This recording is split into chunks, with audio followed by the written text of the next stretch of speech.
I was living with my mum and she was drinking a lot, so I went into a hostel. Let me find this little monster and I'll bring him down. Has he shouted? You see a 9-year-old kid throw a brick through your car window. Hey, welcome to Wythenshawe. People are waking up. They're actually getting ready to fight back.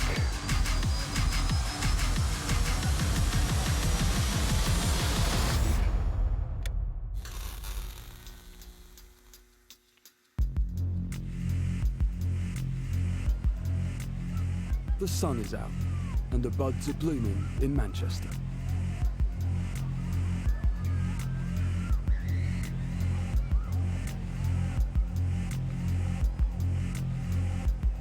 .420 is the annual cannabis festival, where we found Mikey and Jack.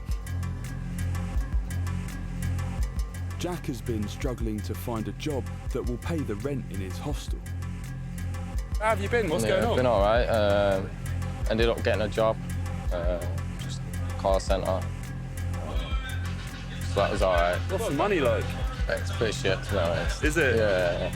But I just needed a job for now, because anything's better than being on the dole, I think. Yeah. Then I'm thinking about how much the rent's gonna take. Hey, how are you? I mean, it's been a while. I'm all right. Just been busy, really. Just doing my thing. Just tries to just keep my head down a little bit. Yo! So, what do you mean when you say keeping your head down? Why is that? Someone phoned up and said that I'm training up an army of activists through the MMA classes to violently extort other activist groups, which I'm not. That's just sort of, it's going a bit extreme. I wouldn't say that I'm doing that. Obviously, someone's just a coward and don't want to come and speak to me in person, do they? You are training up an army of activists, though, aren't you? Yeah, of course. But that's what we need. We need a working class army.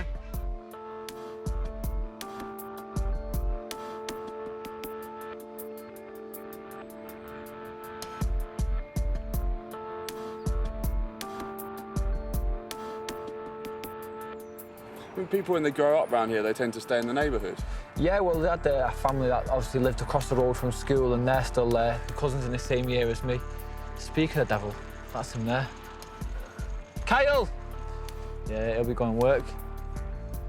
So, yeah, people generally do stay around there. Is your granny and granddad, they still there? They're just coming out of the house now. I can see them going in the car. There's my Nana.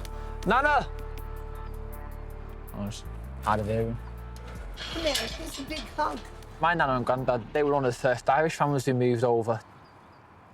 They didn't choose to come with Wythenshawe, they just got shoved in Wythenshawe sort of thing, and then they just obviously stayed and never left, and it just went from there. Jimmy comes from a family of immigrants. His grandparents moved here from Ireland 35 years ago. But like with a lot of people we met, immigration was one of the main reasons he voted in the EU referendum. I voted leave, if I'm honest.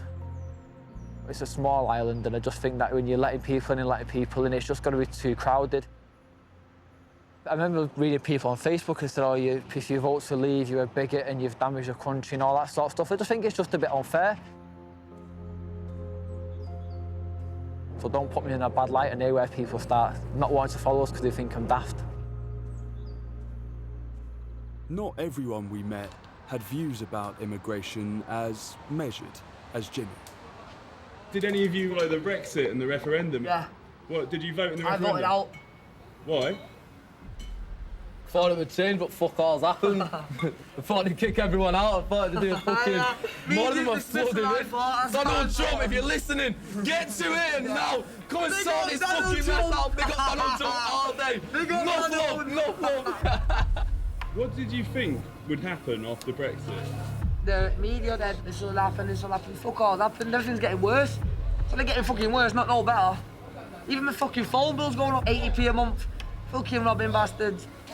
Who's sat there? Shut. Is it easy to get jobs around here? No. Nah, hard as fuck. All the Polish taken, you go into work, different languages in there. It's fucked. They'll work for a lot less than what we'll work for, so fucking they're taking, they just come in. Adults are taking opportunities that kids could have got. It's fucking fucked up. What do you mean? Who's coming in and taking in? Polish. You go in there, you got Italians, Polish, fucking Nigerians, everything, all of them are in there. Everything you can think of, and look at us.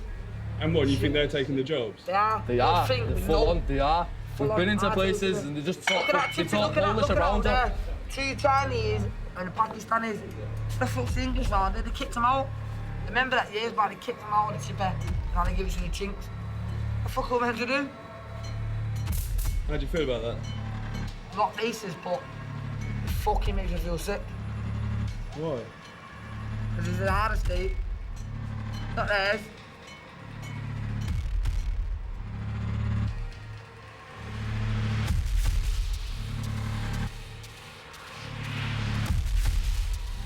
It's not about the colour of the skin, you know, and I'm quite convinced it's not a racial issue. It's a deprivation, it's a poverty issue. It certainly isn't a colour issue. It's not. It's people living in conditions of poverty and then trying to combat them conditions with very, very little support. That's the problem. That's the problem. Hold on, it's coming. No, I've got this one.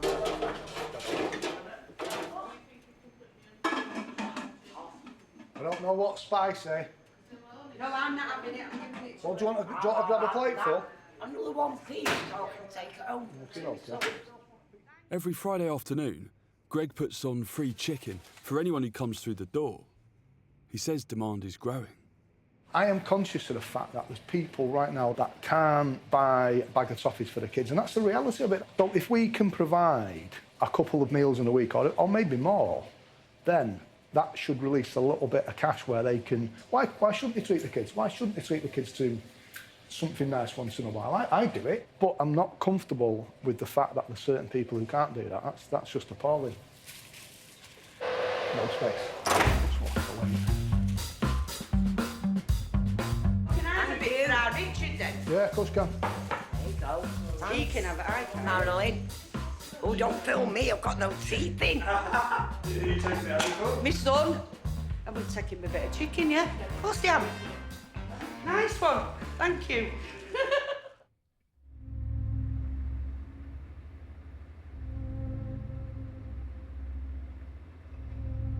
It had been weeks since we'd last seen Mikey. He'd stopped updating the Community Action Network website, and there were rumours that he'd been demanding money from the activists at the squat. I heard that Mikey was demanding half the resources. That's what a lot of people at the squat said. He outright was an extortionist, etc., this and that. Everyone was a bit worried about, obviously, like, Mikey's dojo coming down and smashing everyone's heads in.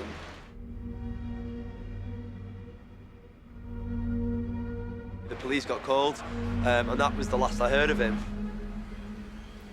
I wouldn't like to say he gone mad with power, because that's a bit strong, isn't it? I think it's something his friends should talk to him about. Next few years of Mikey are completely derailed now. I hope he's not lost his job, I really do.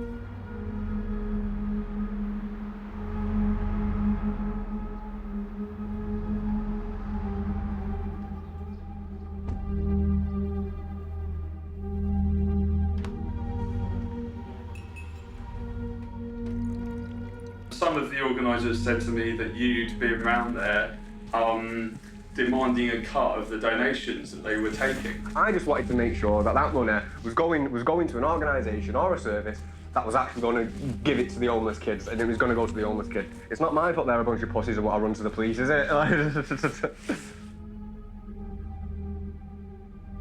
And they should be scared as well. What's going on with work? I'm not actually in work at the minute. Irrespective of what people are saying, I didn't get sacked because of violence or anything like that. I got sacked because I was pissed and didn't go in at the end of the day. And you know what? I'm 28, so fuck it. It's fight night, and Jimmy's preparing for battle. This isn't a big venue, but it is a big fight. Jimmy's fighting for his career. Win this, and he'll be back on the bill at Manchester's biggest arena. How important is this fight, Jimmy? Oh, massive. About food, then bring on the bacon.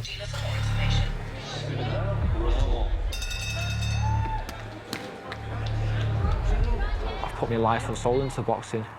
Been times when it's been difficult and times when I thought this isn't working out, should I go do something else? But I've always got my head down and believed that time will come good.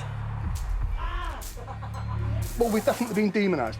You can call us feral, you can call us chavs, you can call us pikeys, you can call us hoodies. If you wanted to make slanderous or derogative comments about other recognised cultures, they're protected in law. Not us, we don't get any of that.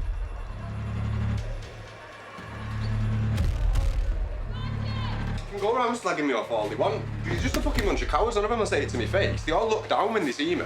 You know what I mean? They're all pussies. Sat around in the squat, talking about fucking conspiracy theories and chemtrails. It's just a perpetuating circle of a downward spiral.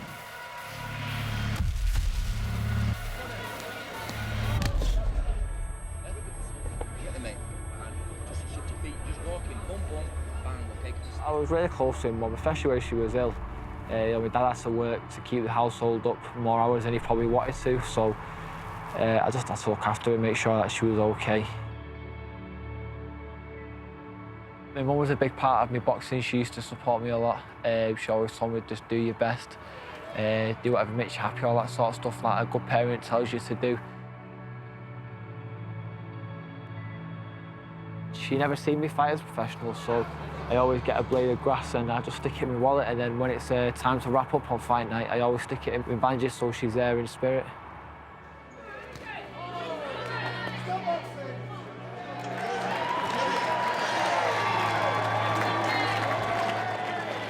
If you've got a big crack in your ceiling, chances are it's not going to fix itself. You can deny it's there, you can distract people's attention away from the crack, you can put a lovely vase with flowers on the corner, but until you start to fix the crack, it's only going to get worse. So my suggestion would be quite strongly, is that we start fixing the crack.